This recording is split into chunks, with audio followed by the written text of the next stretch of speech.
Okay. Well, congratulations on this. I really, really enjoyed it. And I Thank wanted you. to ask you, are you like a huge comic book geek? Like, do you really into that? I'm a geek. Yeah, I've gone in and out with comics my whole life. I mean, I've been a comic book fan my whole life, and I've been a Jonah Hex fan my whole life. So I'm less of a like spandex and capes kind of a comic book guy, but I do love that stuff too.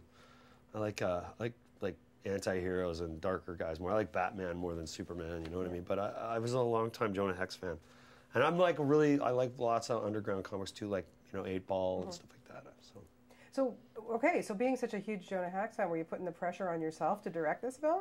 No, I mean, it was something I really wanted to do. It's like I did a Dr. Seuss movie. I was all my Dr. Seuss fan my whole life. So it was, trying to encapsulate as much of the Jonah Hex world as I can, knowing full well that there's so many different facets of the Jonah Hex history that I couldn't ever nail one of them without the other ones, fans of the other one being mad. So it's, we tried to capture the essence of Jonah Hex. Yeah, and where, your background, you were, of course, with Pixar, and then, yes, you did Horton Hears a Who, and so you've got that animation background, so you're thinking, in that mode. Was it hard to transition into the live action? Of course. Yeah, it's very difficult. But fun, and a huge challenge, and a huge learning experience, and tricky, and, but it's all filmmaking. It's all tons of planning and execution. It's just a different way of executing it. And, I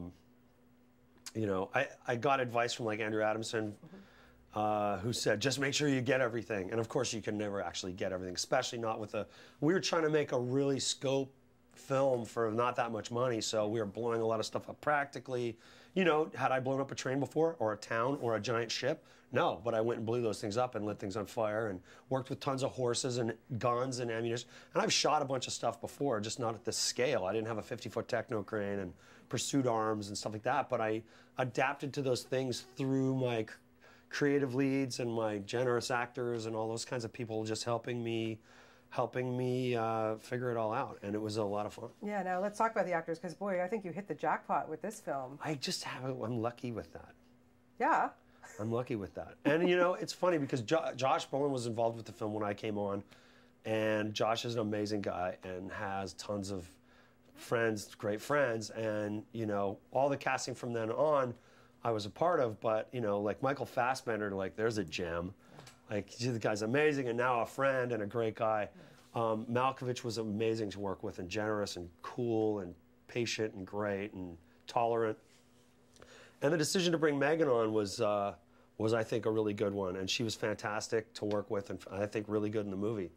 And I think she deserves more credit than she gets for her chops and for her intelligence. I think she's really awesome. And then you put these two main actors into such torture chambers. Let's first talk about Josh and his face. I mean, dude, come on. That was pretty brutal. He wanted to make it worse on his own. I mean, he really, because in some of the versions, like Jonah Hex's eyes all crazy, and we actually, Christian Tinsley, who did our practical makeup, was fantastic.